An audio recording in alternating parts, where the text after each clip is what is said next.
Hey up and welcome to Callum's Corner. I've just had the worst date of my life. The worst date in bloody history. Oh, it's awful. I should have known when she wanted to meet in Cafe Bloody Rouge. French. Sandwiches named after penises. Coq monsieur. No, thank you very much. You can keep it.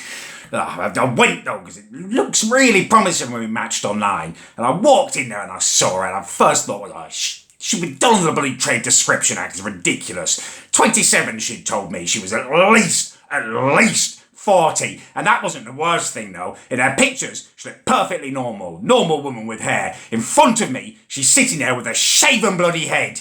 She shaved her head in between. If you're going to shave your head and go on a blind date, you've got to make them aware of that. Ridiculous. It was like looking at Britney Spears.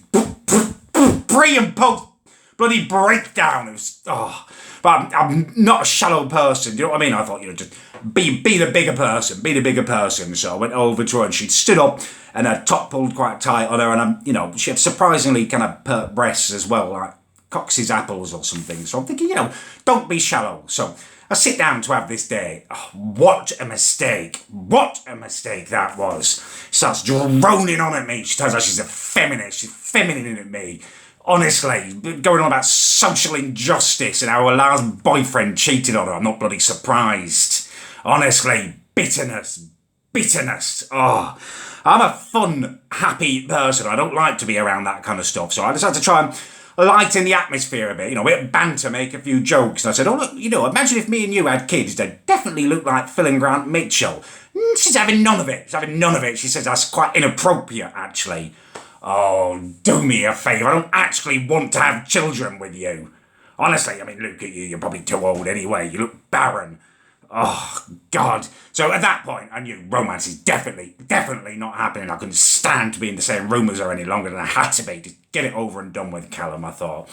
So I start, just trying to chat, just get through the day, just chatting and stuff about jobs and stuff. And I'm telling her about when I was working as a care worker, I had this really difficult guy that I was caring for. He wasn't difficult, he was a nice guy, but it was a difficult case. He had a number of different health issues. He was a drug addict and he was also HIV positive. And he was sharing needles with his partner. And his partner wasn't HIV positive and he didn't know that this guy was. And I was saying how challenging it was not to be able to say anything to this guy. And she pipes up at me and says that she feels like I'm targeting the community, the gay community and people with HIV. Like, what are you on? I would have felt the same with any infectious disease. If he had bloody boring bint disease like you, I would have felt the same. Do you know what I mean?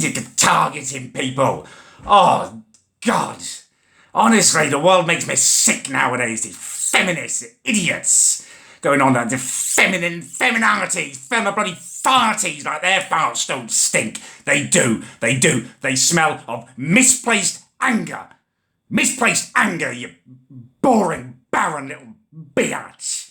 God, just got through the rest of the day with gritted teeth. Waste of time. That's what I bloody thoroughly scrubbed under my foreskin for. Absolute waste of time.